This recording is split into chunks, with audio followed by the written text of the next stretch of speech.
Pense em uma mulher de sucesso. Agora imagine que por trás de seus aplausos, diplomas e salários de 6 dígitos, há um silêncio que ninguém vê. Um vazio. Uma solidão que nenhuma conquista parece preencher. Hoje vamos mergulhar nas confissões reais de 9 mulheres extremamente bem-sucedidas. Mulheres que conquistaram o topo, mas que, ao chegar lá, se depararam com uma ausência profunda. E segundo Aaron Clarey, autor de obras provocadoras como The Book of Numbers Analyzing the ROI on the Pursuit of Women, essa solidão não é um acaso.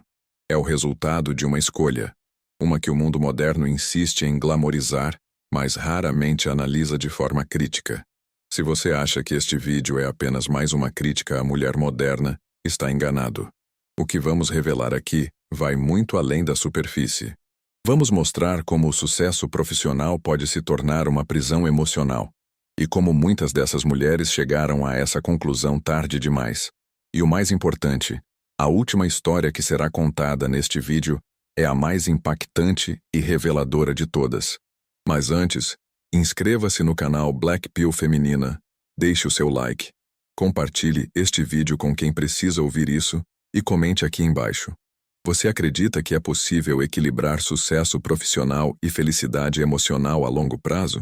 Sua opinião é fundamental para essa discussão. Aaron Clarey tem sido uma das vozes mais polêmicas da análise Red Pill, mas aqui, vamos dar um passo além.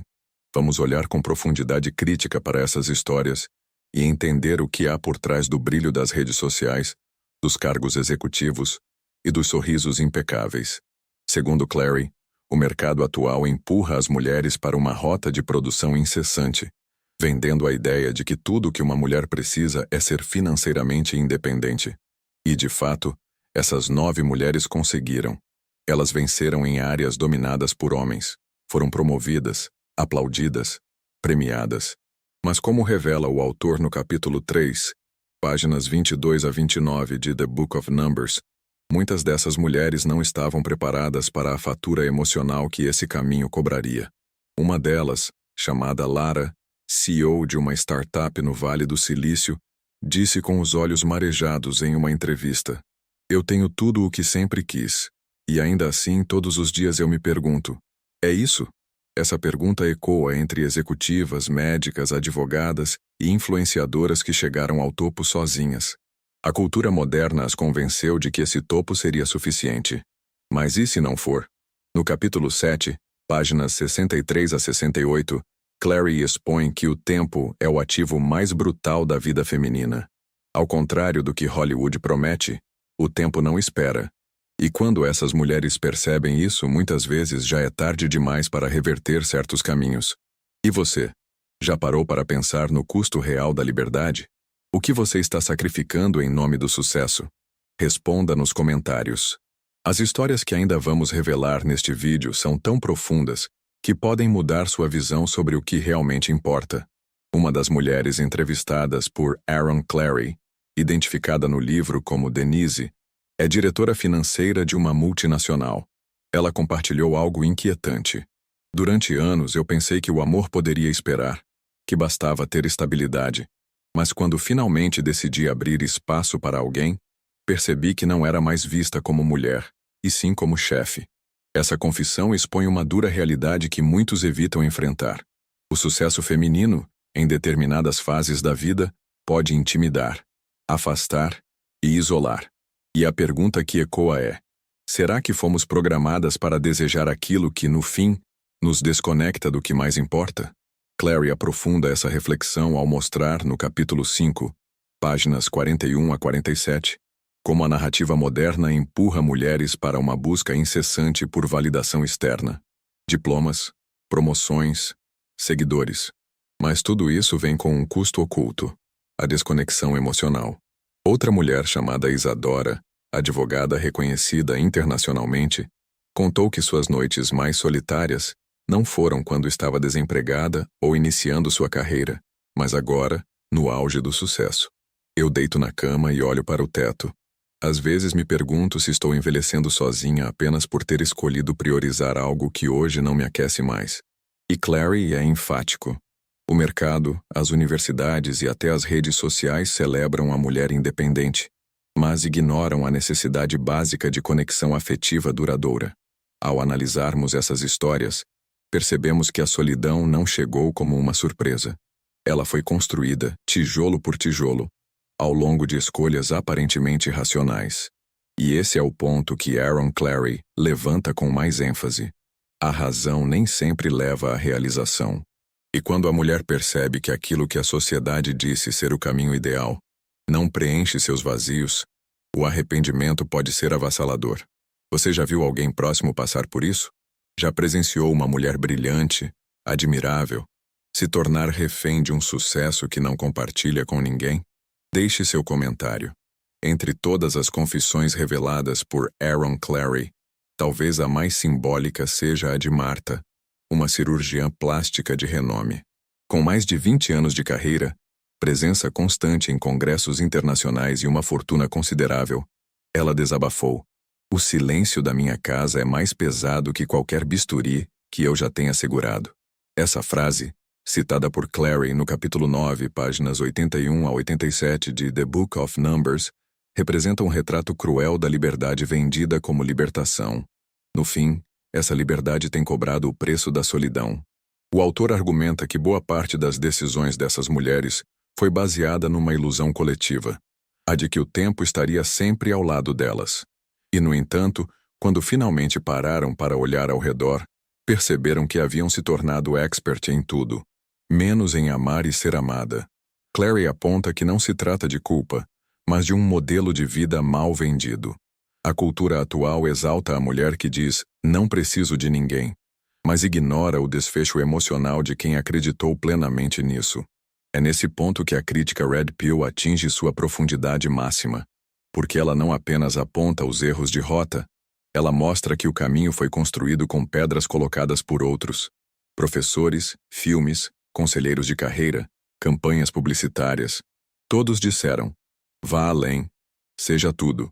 Mas ninguém avisou que ser tudo sozinha poderia se tornar um peso insuportável. Camila, uma influenciadora fitness com milhões de seguidores, admitiu que sentia mais conexão em uma conversa superficial por direct do que em um jantar rodeada de amigos. "Eu performo felicidade, eu me mostro bem, mas no fundo, às vezes só queria alguém que segurasse minha mão." Clarey analisa esse tipo de relato como parte do fenômeno moderno de sucesso estéril. Conquistas que não geram frutos emocionais. Títulos e seguidores não abraçam no fim do dia. E o mais interessante é que essas mulheres não estavam reclamando da independência.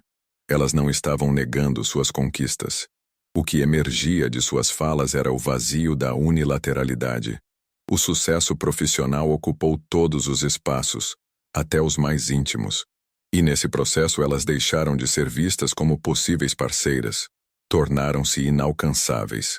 No capítulo 10, páginas 88 a 95, Clarey discute o conceito de redução do mercado relacional. Quando uma mulher atinge um patamar muito elevado, ela começa a competir não mais com outras mulheres, mas com os próprios critérios que ajudaram a construir.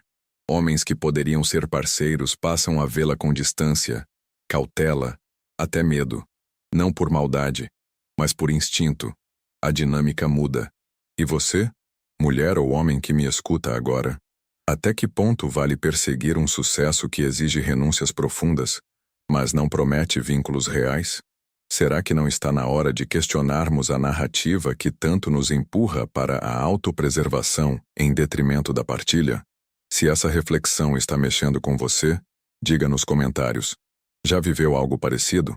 Já teve que esconder a solidão por trás do sucesso? Chegamos à nona e última mulher.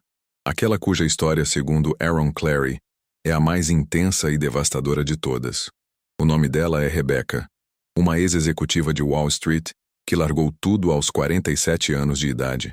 Conhecida por sua frieza, determinação e por nunca aceitar um não como resposta, ela acumulou milhões, liderou equipes inteiras e se tornou exemplo de ascensão feminina em um dos mercados mais competitivos do mundo.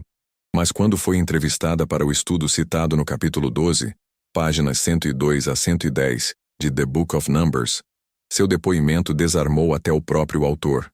"Eu descobri que venci a guerra certa, mas no campo de batalha errado." Ganhei respeito, status, autonomia, mas ninguém para segurar minha mão quando voltei para casa. Essa foi a frase com que Rebecca abriu sua confissão. E o que se segue é quase uma carta aberta à geração que veio depois dela. Rebecca conta que passou décadas recusando convites, relacionamentos, até mesmo encontros casuais, tudo para preservar sua trajetória profissional intacta. Ela acreditava, como tantas outras, que o amor era um adereço, algo que poderia vir depois. Mas ele nunca veio. Quando decidiu se aposentar e usar seu tempo livre para encontrar alguém com quem compartilhar a vida, esbarrou numa realidade que nunca imaginou.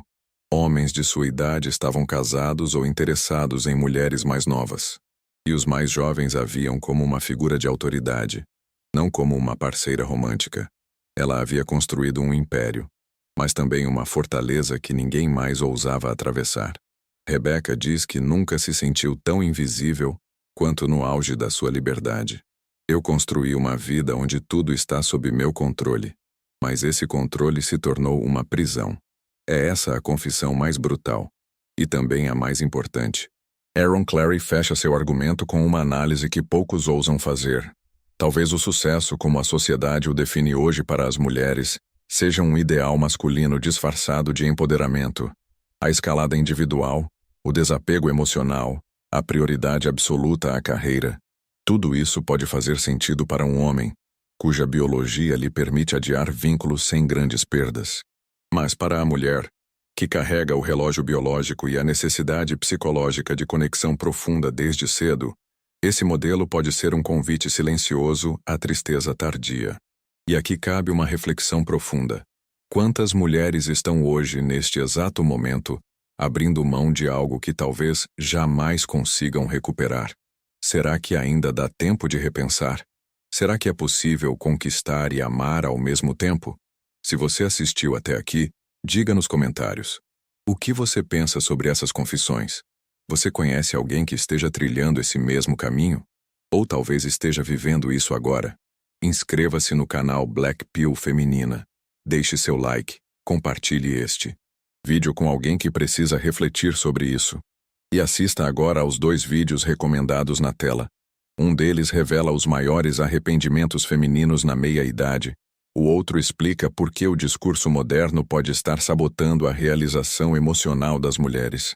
Juntos eles vão te mostrar a extensão desse dilema e talvez abrir os olhos para uma nova forma de pensar. Até a próxima.